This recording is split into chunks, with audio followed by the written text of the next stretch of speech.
لان طبعا انا عارفه ان الكل خد الاسبوع كله فري، فانا كان ليا هدف في ان انا اخليكم تبداوا بالصيام المتقطع اللي هو ال3 ايام بتاع القرص التنازلي. تمام. فطبعا ده الحل الجذري للقصه دي. حضرتك خدت فري ايا كان السبب، لازم تصومي بعد ما تخلصي الفري عشان نتخلص من كم السكر وكم الانسولين العالي في الدم اللي بيخليك غصب عنك ترغبطي. فبالتالي الافضل الصيام، لا اما صيام اسلامي يا اما الصيام المتقطع. ان شاء الله بكره هيكون اخر يوم في اليوم الثالث من نظام الصيام المتقطع بتاعنا. في كتير جدا بيسالوا، ما تقلقوش هننزل ب3 ايام تانيين، وبعد ال3 ايام هناخد يوم الجمعه فري. مفيش فري بعد نظام القرص ال3 ايام الصيام المتقطع، مفيش فري، مفيش حد بياخد فري بعد 3 ايام. الفري بيكون بعد 6 ايام، بناخد 6 ايام دايت وبناخد يوم فري. تمام. هنكمل بقيه الاسبوع دايت وهنزل لكم النظام لمده 3 ايام تاني، تابعونا بس. ويوم الجمعه ان شاء الله فري. طبعا لو عجبك الفيديو اعملوا لايك الفيديو، اعملوا اشتراك للقناه.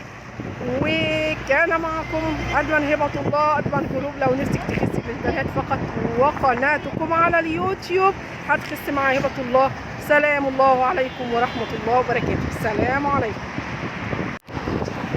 السلام عليكم ورحمة الله وبركاته. أسعد الله أوقاتكم بكل خير، بكل سعادة. أخباركم إيه؟ عاملين إيه؟ يا رب تكونوا بخير.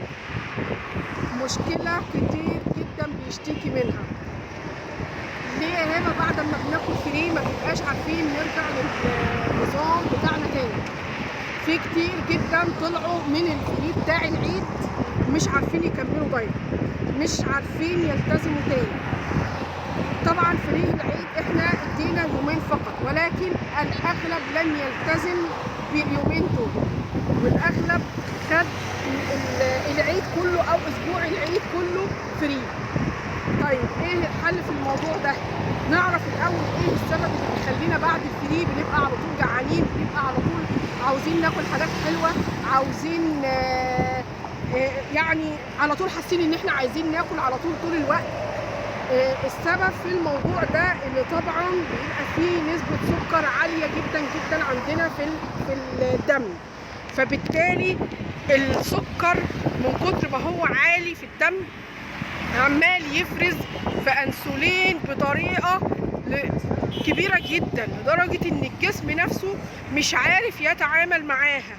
وهنا يجي موضوع مقاومه الانسولين. الناس اللي عندها مقاومه انسولين بنبقى طبعا من كتر الكارب والسكريات والحلويات اللي احنا عمالين ناكلها السكر بيعلى والانسولين عمال يفرز والجسم عمال يقاومه. فبالتالي هو ما بيبقاش عارف يتصرف في الكميه الكبيره الموجوده دي ازاي.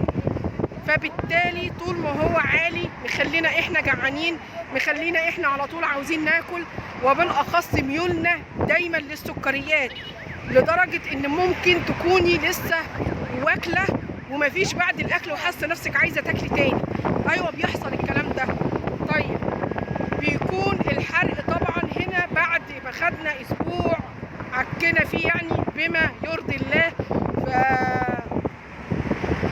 الحرق رجع اتنشط معانا جدا، لان الجسم رجع افتكر السعرات الحراريه العاليه جامده جدا اللي كان بيحرقها زمان، فرجعنا فكرنا تاني. فبالتالي خد على انه يحرق كم سكريات عاليه.